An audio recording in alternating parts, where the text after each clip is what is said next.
বিসমিল্লাহির রহমানির রহিম। আসসালামু আলাইকুম। আমাদের প্রাণপ্রিয় লালন হোসেন স্যার বোয়ালমারি ফরিদপুর থেকে, আসলে উনি আমাদের একজন ভালোবাসার মানুষ।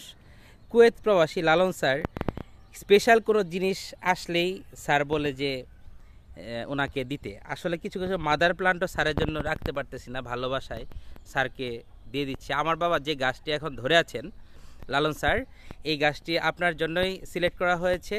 আসলে এই গাছটি দ্বিতীয়টি এখনও বাংলাদেশে নেই। একজন ইন্ডিয়ান সাপ্লায়ার, আমার বাবা এখন বলবেন, একজন ইন্ডিয়ান সাপ্লায়ার কয়টি গাছ এনেছিলেন? 6টি গাছ এনেছিলেন। আচ্ছা, এনে সে 5,000 টাকা 30,000 টাকা বেচছে, 5-30,000 টাকা বেচছে। আচ্ছা। একটা আমাদের আপেল ছিল, এই আপেল আমরা নিজে খেয়েছি।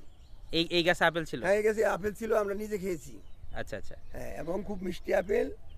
আর আপেলটা প্রায় 200-এর উপরে ছিল আর কি, 200 গ্রামের উপরে ছিল। 200 গ্রামের উপরে। আচ্ছা, এটার এখন কি অবস্থা? ফুল এলে ফল? সমস্ত ফুল ফল বাড়াইতেছে, যে আচ্ছা, পাতা বাড়াইতেছে, পাতা এবং পাতা মাথায় পাতা বাড়বে। আর এই গাছের ফুল মধ্যে বের হইলে ডেলিভারির সময় কি নষ্ট হতে পারে, তাই না? নষ্ট হতে এখন পারে। এখন গেলে তো এখন উনি delivery টিকে নিলে যাবে ভালো। ইনশাআল্লাহ। এগুলো পুরো কিন্তু পাতা সব ফুল সব বাড়াবে। যেটা পাতা বাড়াবে, ডোকাটা 4 ইঞ্চি হওয়ার পর ওর মতন ফুল বাড়াবে। ফুল বেরোবে। আচ্ছা আচ্ছা। এই গাছটা তো গোড়াটা মাশাআল্লাহ অনেক ভালো আছে। আমি একটু লম্বা, উচ্চতা কতটুকু আছে, ডাল কতটুকুগুলো আছে? উচ্চতা তো 7 ফিটের উপরেই আছে। আচ্ছা, নিচেই তো ঝোপালো হবে, যে পাতা এইখানে কি প্রুনিং করতে পারে? এখন না, পরে এই বছরের না। আপেল হোক, আপেল খাওয়ার পরে কেটে দিতে পারবে। ওখানে এই সুতো কেটে দিতে পারবে, কেটে দিলে আর সুন্দর হবে। আবার ঝোপালো হবে। আচ্ছা, তো ঠিক আপেল আছে। কাটা যায়।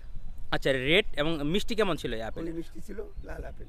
লাল আপেল, সামার আপেল যেটাকে আপনি সামারা, হ্যাঁ। Summer apple. তো এই আপেলটি তাহলে আশা করি ওনাকে দিলে উনি সন্তুষ্ট হবেন। আসলে উনি একটি এই পাতা বাড়াইতেছে, সমস্ত পাতা ডুকা বাড়াই পড়ছে। আচ্ছা এই যে ডুকা বাড়াইছে, প্রতিটা গাছ মাথায় মাথায় ডুকা বাড়াইতেছে। আচ্ছা, থ্যাংক ইউ লালন স্যার আমাদের সাথে থাকার জন্য। এটি আমরা খুব দ্রুত ডেলিভারি করে দিচ্ছি আপনাকে। আসসালামু আলাইকুম।